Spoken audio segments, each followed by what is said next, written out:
Hola a todos y todas.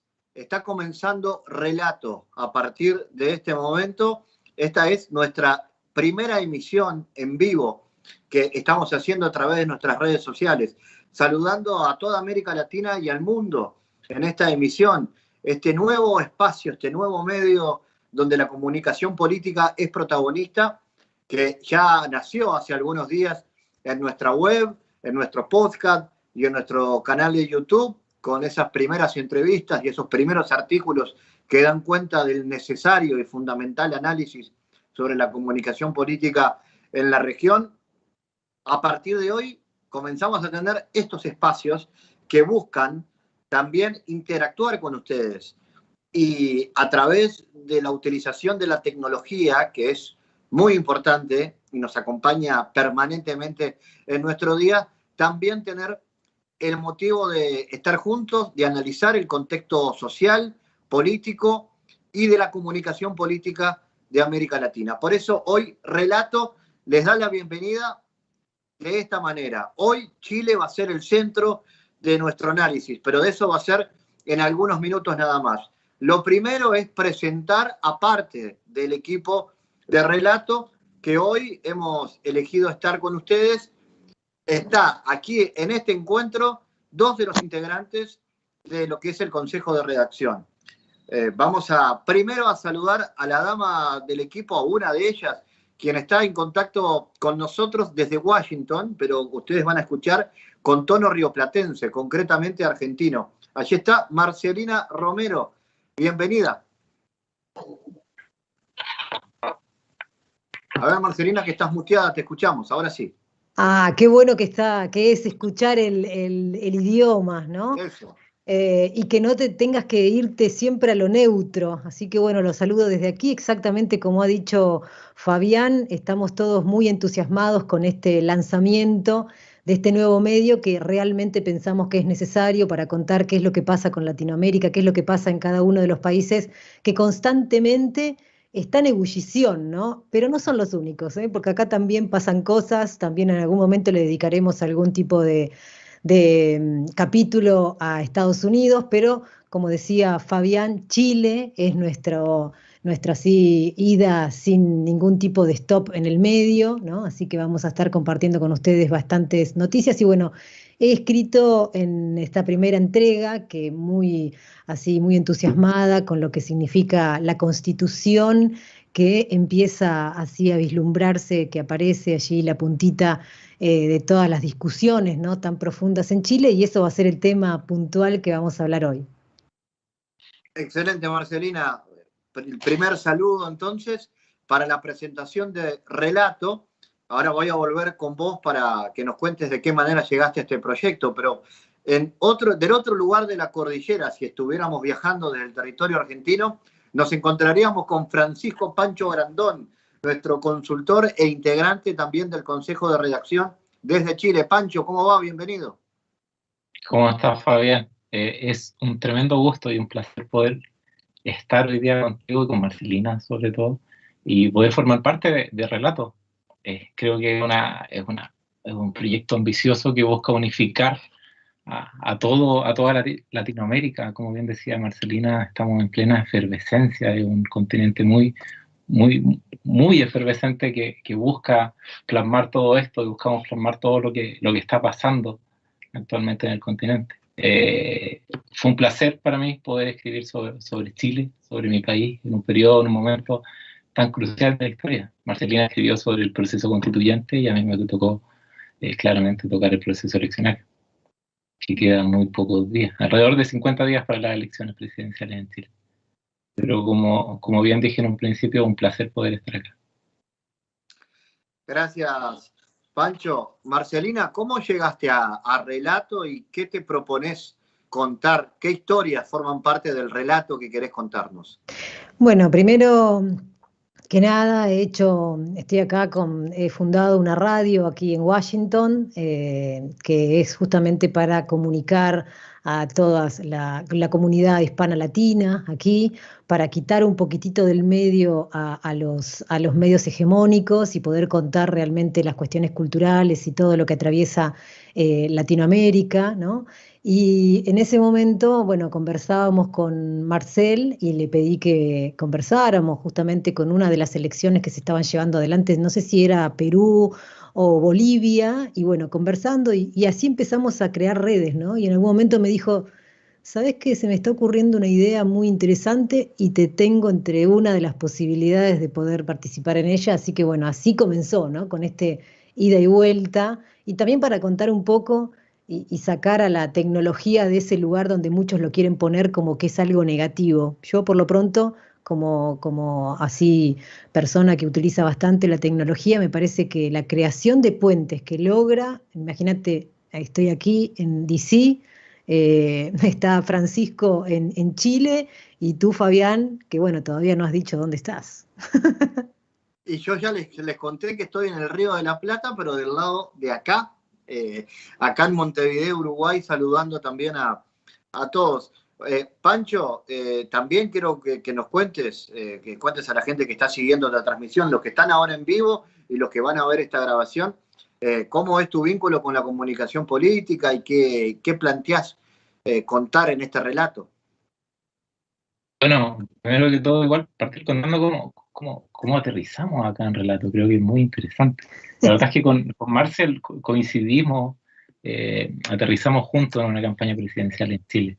Generamos una muy buena relación. Me parece que Marcel es el link principal de varios de los que estamos acá. Un tremendo profesional y una mejor persona aún todavía. Coincidimos, generamos buenas relaciones y bueno, al igual que Marcelina, empezamos a conversar. Me ofreció o conversamos respecto a la posibilidad de este gran proyecto y bueno, se empezó a dar y hasta que de a poco, hasta que logramos en cierta manera, sobre todo ustedes, poder concretarlo. Y aquí estamos, partiendo por primera vez, estamos muy interesados de empezar a contar las historias que están en Relato.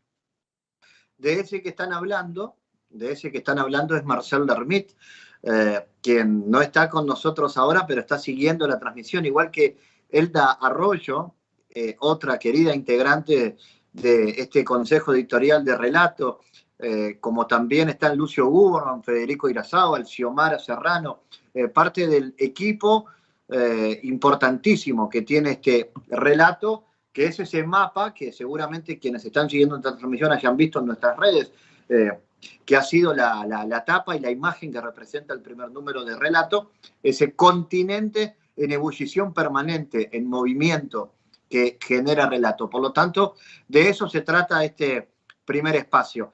Y hemos decidido depositar nuestra primaria mirada en Chile. De eso se trata, porque ustedes saben que Chile está viviendo momentos de mucha intensidad. Chile despertó de alguna manera, luego de una larga siesta, donde tuvo que durante muchas décadas convivir, por ejemplo, con una constitución heredada de la dictadura pinochetista.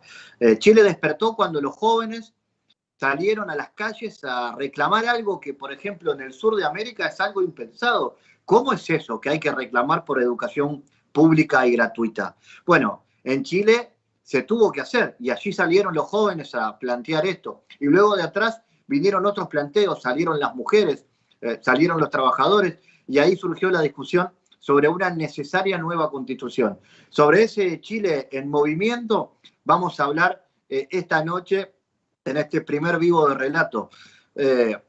Tenemos a un chileno y a una argentina, pero que estudia de cerca la comunicación política. Y voy a comenzar por ella, porque vos planteaste, Marcelina, que Chile sea la nota central de tu primera participación en Relato. ¿Por qué? ¿Qué te cautiva y qué te propones plantear sobre Chile? La verdad que como Argentina muchas veces hemos escuchado que hay una cierta rivalidad con los chilenos, lo cual nos han puesto en esa situación casi siempre como ciudadanos de ponernos en un lugar opuesto, ¿no? Con quienes para mí Son mis hermanos. Yo sé que hay mucha gente quizás del otro lado debe pensar en algún tipo de conflicto que hemos tenido, históricos y demás, pero la realidad es que nos une muchas cuestiones que tienen que ver con lo cultural y demás. Por eso intenté, por lo pronto, utilizar mi primera escritura relacionada con Chile, justamente con el pueblo chileno, y utilicé, me encantó esto de buscar un poquitito algo que alguien cuando lo escuche diga qué significa, ¿no? Alza tus voces, pero en la lengua mapuche lo he buscado y he intentado de alguna manera ir hacia ese lugar. Huitrampangue Tami Dungu. Yo no sé si lo pronuncio bien, pero seguramente que del otro lado me deben así, algunos me deben escuchar amablemente, que es esta la escucha que queremos, o asimismo la lectura que queremos cuando pensamos en relato.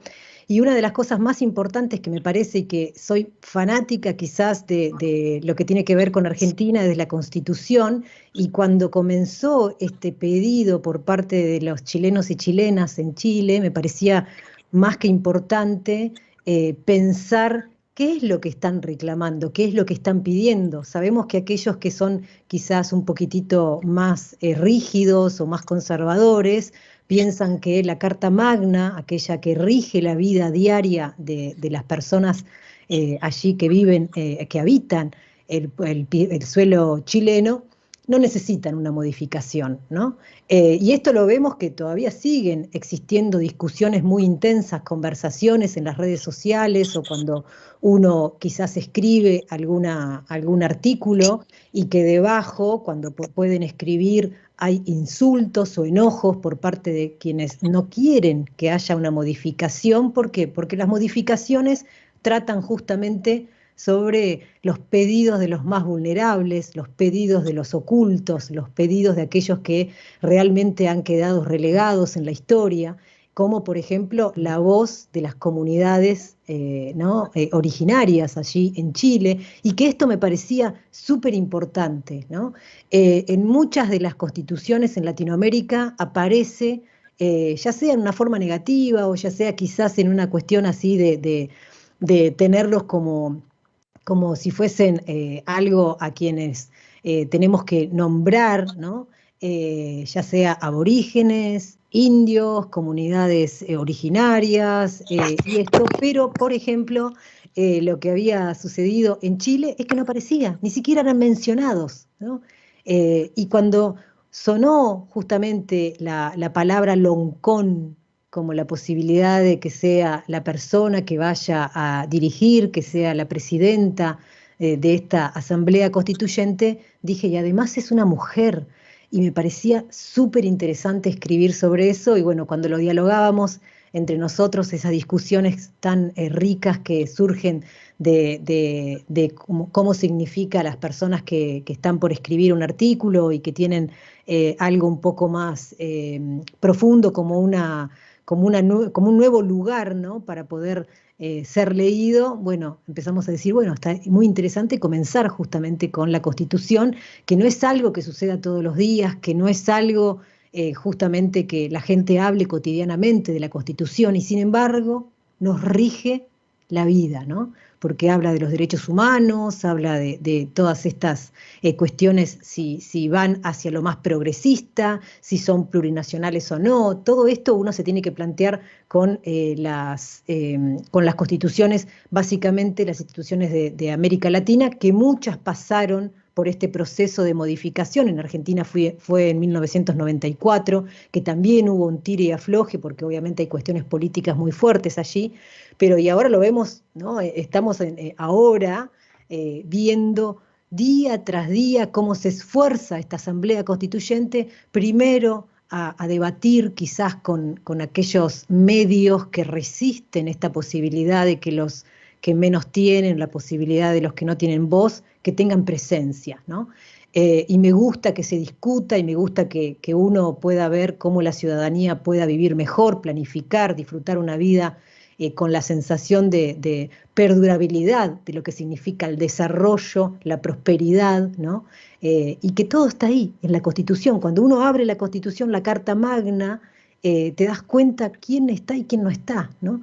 Y esto de que esté en el corazón jurídico, como lo he escrito allí, el corazón jurídico distinto en Latinoamérica, donde palpite al ritmo de los pueblos originarios, me parece súper necesario.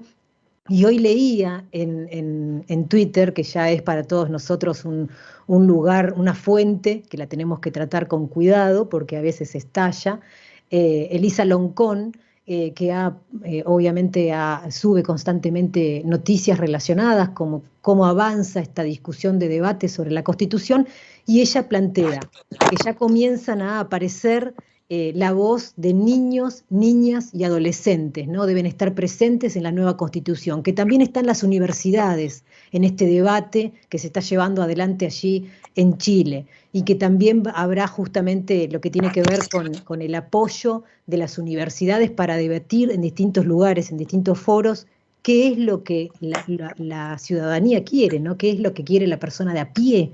Esto que nosotros necesitamos, las soluciones, por ejemplo, habitacionales, esto que se discute no solo aquí, sino que veíamos en otros lugares que también están hablando sobre la necesidad del derecho a la vivienda digna de todos y todas, y esto también va a estar dentro de la Constitución que se está escribiendo, que esto me gusta, ¿no? Que está en este momento en acción allí en Chile, y que vamos a estar muy constantemente viendo qué es lo que pasa, ¿no? Y obviamente lucha por nuestra nueva constitución, y seguramente Francisco va a tener bastante que decir allí, porque bueno, surgió, como bien decía Fabián, en este movimiento estudiantil de 2019, que bueno, sabemos que los jóvenes tienen esa palpitación que los lleva a saltar molinetes, ¿no? Y que esto ha llevado también a que se sumen otras personas buscando seguridad social digna, buscando buenas prestaciones de salud. Esto que les digo, realmente acá la salud pública es muy compleja encontrarla. Acá, me refiero a Estados Unidos, la educación pública, gratuita, inclusiva, cuesta bastante, ¿no? Esto también se está discutiendo aquí, así que me parece importante empezar a hablar sobre esta petición social tan intensa y fuerte en Chile, ¿no? Así que bueno, abro a conversar un poquitito sobre la Constitución, seguramente que Francisco también tiene bastante que decir con respecto a esto, ¿no? Sí, Pancho, ¿despertó Chile entonces? Sí, definitivamente despertó. De hecho, hay una buena noticia justamente hoy día. Se acaba de aprobar ¿cómo? El reglamento dirimente. Dame un segundo. Se acaba de aprobar la reforma constitucional de la prueba de un plebiscito dirimente que va a permitir que podamos participar el pueblo dentro de las definiciones que no se alcanzan a lograr dentro del proceso constituyente en sí, ¿ya? Y que va a permitir además la opción de participar a adolescentes de 16 a 16 años, algo que en Chile nunca antes se había podido realizar, ¿ya? Van a poder participar adolescentes. Pero sí, la verdad es que Chile despertó. Yo tiendo a pensar, y esto va un poco de la mano con lo que me tocó escribir a mí. Tiendo a pensar de que despertó, pero la pandemia nos obligó a volver a caer en una siesta. Estamos muy pendientes, muy ansiosos, con mucha efervescencia por lo que está pasando. Como bien decía Marcelina, queremos en Chile, muchas personas, mayor justicia social, una vivienda digna, que es muy importante, uno de los temas que más se repiten, educación gratuita y de calidad, por sobre todo, que se ha visto muy, muy dañada en los últimos años. Pero quedamos como constipados, no sé, como quedamos tapados por esta pandemia que nos obligó a volver a nuestros hogares, a dejar la calle, que tanto nos gusta a los chilenos, de las que ya nos habíamos apropiado. Pero estamos impacientes por volver a salir, estamos impacientes de volver a ejercer nuestro derecho constitucional, que al menos algo teníamos para poder salir, y volver a reclamar por todas las injusticias sociales, por todos los ojos que se perdieron. Y por Estuvo muy, Francisco, justamente estuvo muy importante cómo se ha viralizado, ¿no? Lo que ha ocurrido con los ojos, así es muy conmovedor, ¿no? lo que pasó en su momento con la represión por parte de los carabineros a los que movilizan.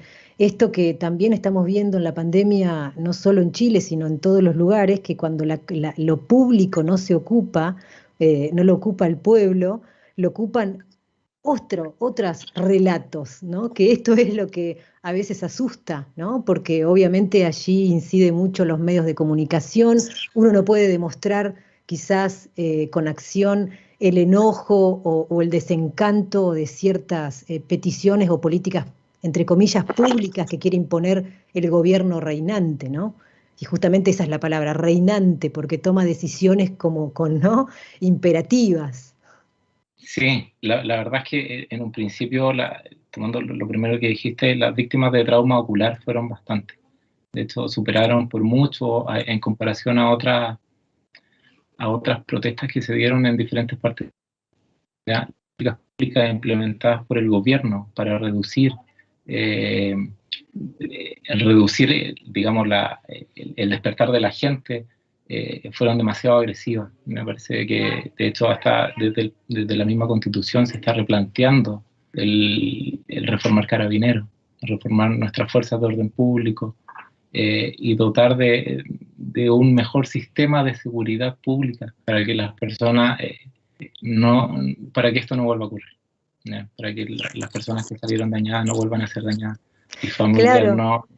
Sí. Y justo con esto que decís, la intención quizás en ese momento, y que era muy visible, ¿no? Era de marcar a aquellos que han sido parte de la movilización, ¿no? Como un escarmiento, como bien vos decías, que no se animen a salir a la calle con esto que nos han asustado a muchos quizás en algún momento, con que si salís a la calle o no te metas, o esto de algo habrán hecho, ¿no? Estas situaciones de alejar a la gente de la calle, ¿no? Sí, el relato siempre fue buscando tratar perdón, el relato siempre fue tratando de sacar a la gente, tratar de que volviera a las casas. El relato este del miedo, que es muy fuerte, desde la construcción de la emocionalidad del discurso, Claro. el miedo es preponderante por sobre cualquier otra emoción en la naturaleza humana. Entonces, sí, la verdad es que eso ayudó mucho. El tema, aquí en Chile pesa mucho lo económico, entonces el factor económico trasciende, además del miedo, el daño a las pymes. Entonces el gobierno se agarra de eso y crea un relato que termina debilitando digamos, esta estructura sin cabeza que se había formado durante el despertar de Chile.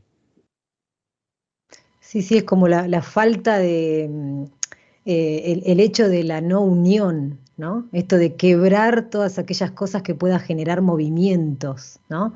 Y constantemente se ve que, por ejemplo, en lo que sucede con respecto a la posible constitución, yo intentaba meterme en las redes sociales durante estos días para ver cuáles eran las conversaciones, ¿no?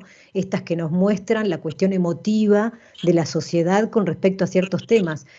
Y te digo la verdad, que la cantidad de veces que veía aquellas personas que quizás con nombre y apellido y aparece una foto, ¿no? Y demás en Twitter, por ejemplo, que es uno de los más vistos como redes sociales de comunicación en este momento, vos empezás a observar que si te metés un poquitito más a ver quién es esa persona, tiene 1 o 2 seguidores o 20 seguidores, y que constantemente juegan, ¿no? Un papel muy importante para hacer pushback a esta idea de un cambio en la Constitución, porque lo que se quiere hacer con esta convención constitucional, este órgano encargado de redactar la nueva Constitución de Chile, con estos objetivos que hablábamos, ¿no? de poner los puntos claves de la necesidad del pueblo, bueno, están intentando poner un freno a que aquellas personas que gozan en este momento de privilegios tengan un límite, ¿no? Que compartan ese lugar, ese estadio, ¿no? Así que me parece muy, muy interesante. Yo no sé si nos estamos viendo con ese hermoso paisaje detrás. No. La gente que nos está siguiendo en las redes nos está viendo a nosotros. Nosotros estamos en un mundo paralelo, virtual, pero eso es parte de la tecnología. Quiero tomarme un poco de lo que dice Marcelina. Es muy interesante un proceso que está que está ocurriendo detrás de la misma discusión de la Convención Constituyente. Justamente está esta élite hegemónica que ha dominado Chile desde 1810.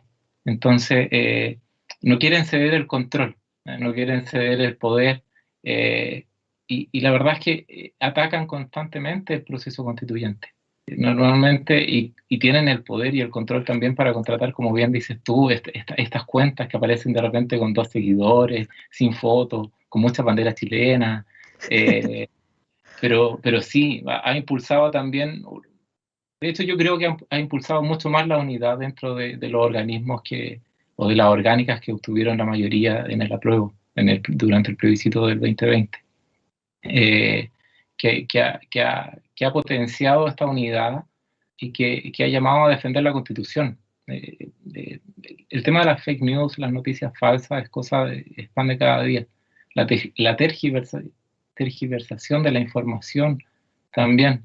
Entonces, es complejo. La verdad es que defender un organismo ciudadano, como bien decías tú, con una representación paritaria de pueblo originario y de una élite que está subrepresentada porque no representa la mayoría de la ciudadanía chilena, y que sea aún más, se preocupen de atacarla en vez de construir, es complejo. Pero por suerte la ciudadanía pudo elegir bien a sus representantes, más allá de algunas excepciones, pero han sabido defender muy bien el proceso constituyente. La convención tiene una tremenda presidenta, un tremendo vicepresidente, y en conjunto han llevado muy bien el proceso. Me parece que la han defendido como debe ser. Me meto un segundo para preguntarte, Pancho, porque yo cuando hacía la presentación tal vez me adelanté un poco y le di un espacio importante a las nuevas generaciones, a los jóvenes, a los pingüinos, como se les llamó en su momento, que salieron a las calles a reclamar esa educación gratuita. ¿Realmente es así? ¿Ese fue el inicio de todo? Hay teorías, me parece. Hay un escritor que siempre dice que atribuye esto digamos, al despertar de los estudiantes en 2006. Digamos que en 2011 se populariza mucho el movimiento estudiantil, pero el movimiento estudiantil revienta en 2006, acá en Chile. ¿Ya? Y que de a poco y lo leía en la revista, de hecho en Relatos, ahí Xavi Peitiví hace una muy buena afirmación respecto a una rama de un árbol y que caen copos de nieve de a poco, y que todo va sumando fuerza para botar la rama finalmente. Entonces fueron pequeños procesos y momentos históricos desde 2006 en adelante, que empieza a generar descontento en la ciudadanía. Nosotros mismos con Marcel, para el 2017, la presidencial, esbozamos que había, digamos, que este descontento necesitaba como una pequeña chispa para que encendiera, para que Chile despertara en el concepto de dignidad, que fue muy, muy bien representado durante las movilizaciones. Entonces, todas estas pequeñas cosas que se fueron acumulando necesitaban un catalizador, que se dio justamente durante el gobierno de Piñera, y que se dio cuando los estudiantes saltaron el torniquete. Digamos que en Chile, durante los últimos 20 años, al menos, los estudiantes han sido representantes del descontento social. Y como bien canta Violeta, los estudiantes tienen una valentía tremenda, mucho más valientes de lo que nosotros pensamos. Y sí, si bien el torniquete durante el despertar de Chile fue muy relevante, el salto de los estudiantes, el gobierno de Sebastián Piñera y su administración lamentablemente exacerbaron aún más estas condicionantes que terminaron en el despertar de Chile. Ahora, Marcelina, Francisco, ahora el gran desafío es capitalizar ese descontento, ¿no? ¿Podrá la oposición, la izquierda chilena, capitalizar eso en votos pensando en la próxima elección? ¿Cómo la ven? Marcelina. Hay un tema que justamente Francisco lo ha dicho. Hay muchas personas que votan con la parte emotiva, pero no la emotiva del corazón unida al cerebro, sino del corazón unido al bolsillo. Y esto a veces se tergiversa bastante y la gran mayoría, por lo menos desde los medios, lo que constantemente dicen es que si se vota a la izquierda, y creo que eso sucede en todos los países, aquí en Estados Unidos también hay una fuerte campaña contra la izquierda, ¿no? Que te dicen que vas a terminar como Venezuela o vas a terminar como, ¿no? Como ese tipo de pancartas se ven en las campañas y están relacionadas con la izquierda, ¿no? Entonces muchos, no sé hasta qué punto están preparados para romper con ese esquema que significa una palabra en un punto, ¿no? Porque detrás yo miraría, si fuese chileno o chilena, y de hecho lo hago cada vez que voto, es mirar o intentar ver cuáles van a ser las políticas públicas que van a implementar, cuál es la plataforma que presentan, esa que en algún momento era tan necesaria y que ahora, lamentablemente, se cajonea y se trata todo con demasiado marketing político para mi gusto, ¿no?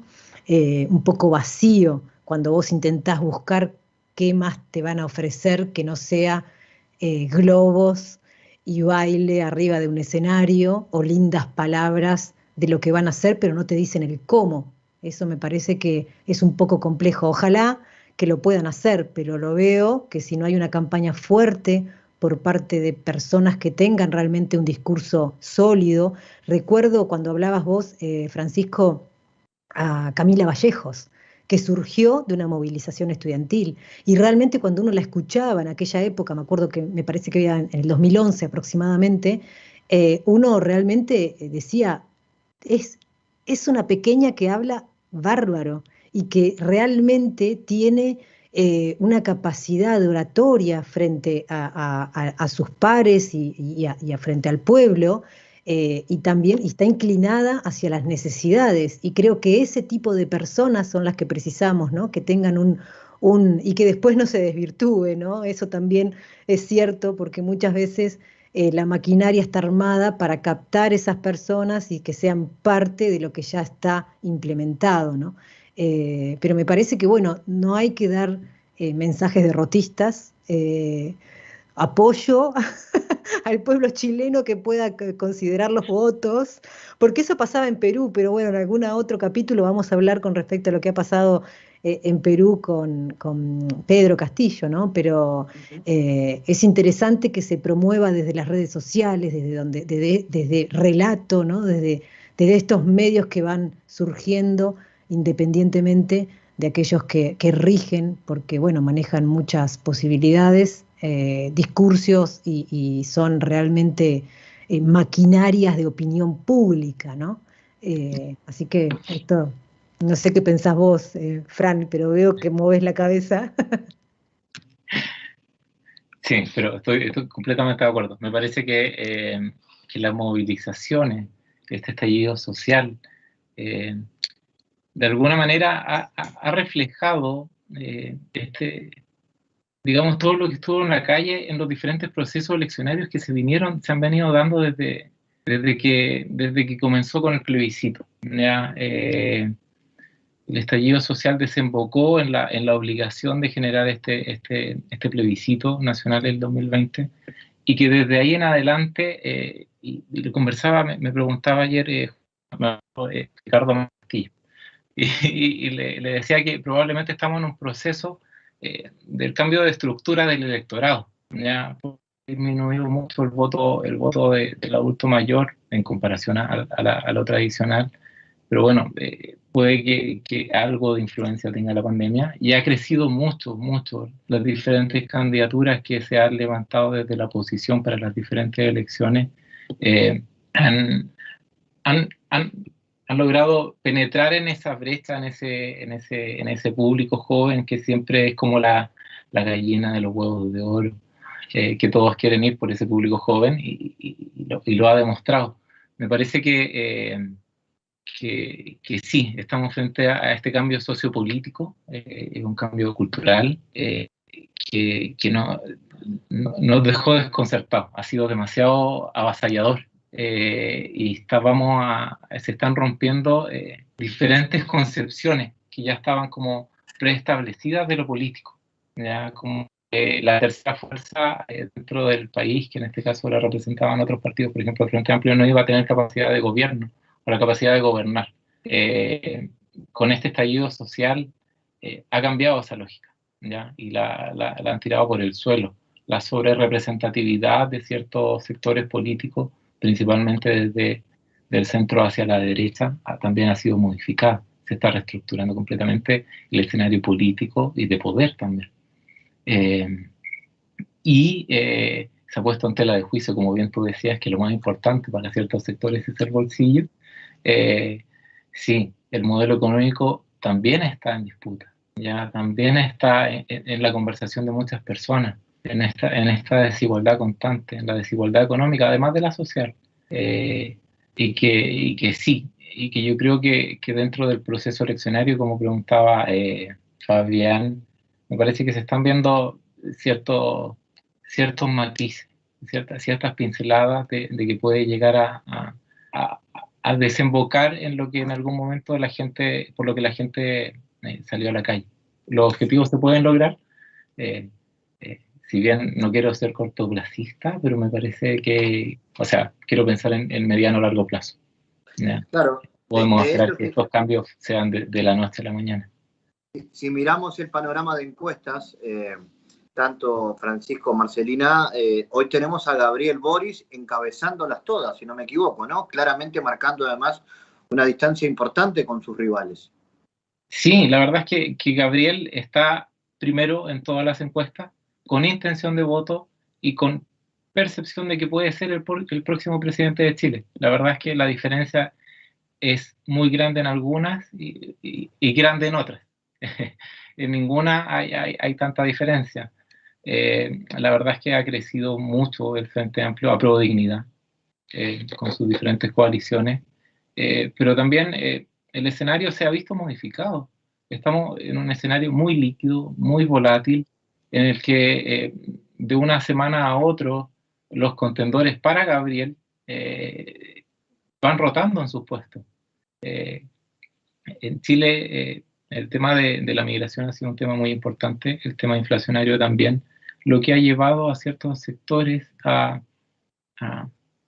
polarizarse, ¿ya? Y a levantar candidaturas, digamos, de otro sector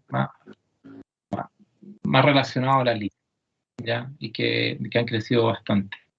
Pero Gabriel sigue fuerte. La verdad es que su campaña ha sido una campaña también muy cercana, muy ligada a él, muy construida, y se lo escuchaba también a Ricardo Amado hace un tiempo. Su estrategia es ser 100% auténtico. Me parece que las candidaturas que no apelan a esta concepción de su construcción desde el relato hasta la construcción de la estrategia, a la autenticidad, pueden pagar caro. Me parece que estamos, entre comillas, muy atentos a lo que está pasando. Y hay ciertas candidaturas que no han sido fieles a ellos y que lamentablemente le ha terminado por pasar la cuenta, dejando de lado la capacidad de poder disputar, pasar a segunda vuelta. Pero sí o sí tendremos a Gabriel en segunda vuelta y vamos a ver con quién va. Y Marcelina, ¿qué pasa con la candidata mujer? ¿Podrá Chile volver a tener una presidenta mujer como fue la era Bachelet? Aparece por ahí el nombre de Jasna, ¿no? Como una posible candidata que no le está yendo tan bien como a Boris en las encuestas. ¿Tenés el micrófono apagado, Marcelina? ¿Ahora? Ahora me encanta eso, es como una de las frases más escuchadas en la pandemia, ¿no? La cámara y el micrófono apagado. Sí, justamente como decía Francisco, ¿no? Esto de instalarse una semana y la otra semana ya por alguna investigación o por alguna nueva noticia cae, pero de una manera como si las encuestas las hiciera, yo a veces digo, una máquina, ¿no? Porque me sorprende también, porque nosotros que hemos trabajado con encuestas y demás sabemos que es súper trabajoso y que te lleva tiempo. Y para mí hay veces que aparece una nueva noticia sobre una candidata o un candidato y bueno, toda la maquinaria se pone en órbita y te cuento que a las 24 horas, 48 horas ya tenemos estadísticas que se pronuncian en titulares que reafirman la caída de ese candidato a la cual esa maquinaria intenta bajar. O sea, hay que ver todo con mucha precaución, como decía Francisco, faltan 50 días, es muy poco. Pero hay gente que ha hecho en 50 días una muy buena elección porque han tenido también esa posición de ser muy esquemáticos en no salirse del librito, ¿no? Y me parece que a los candidatos hay que llevarlos cuando se tiene la posibilidad de entrevistarlos, a nosotros como comunicadores, a muchos de nosotros, a ese lugar de no confort, ¿no? Que no sea confortable para ellos, que puedan debatir sobre los temas que nos interesan y no siempre que vayan a esos lugares amigables, ¿no? Que se le pueda preguntar, por ejemplo, sobre Pandora Papers, ¿qué pasa? ¿Entendés? Y que ahí creo que ya van como a caer muchos de estos, como yo le digo, candidatos fantasmas, que de golpe tienen tan más fuerza que los reales que caminan, ¿no? Eso es cierto, pero hay que ver si también la gente está preparada para tener presidentas otra vez o presidentas en lugares de tomas de decisiones. Casi siempre cuando se pronuncia el nombre de una mujer para determinados cargos jerárquicos, hay también otro tipo de armas que se utilizan que no se utilizan para los hombres, ¿no? Y esto también hay que remarcarlo. Ujú.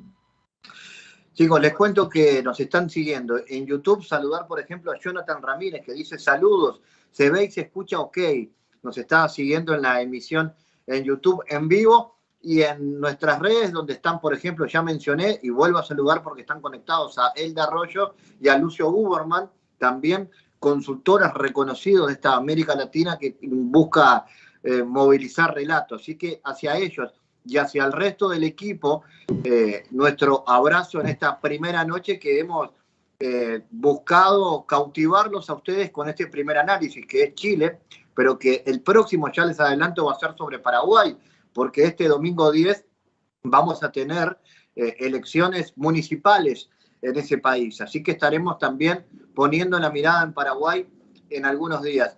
Hemos tenido esta emisión en vivo, pero por supuesto que este video queda colgado en nuestras redes, tanto en YouTube como en Facebook, para quienes no pudieron estar en esta primera noche de miércoles en vivo y en directo, lo puedan seguir en cualquier momento de la semana. Tanto Francisco Grandón, Pancho, Marcelina, gracias a los dos. Esta ha sido nuestra primera experiencia, creo que la hemos disfrutado y será hasta la próxima, ¿les parece? Sí, hasta la próxima. Un gusto. Hasta luego a todos.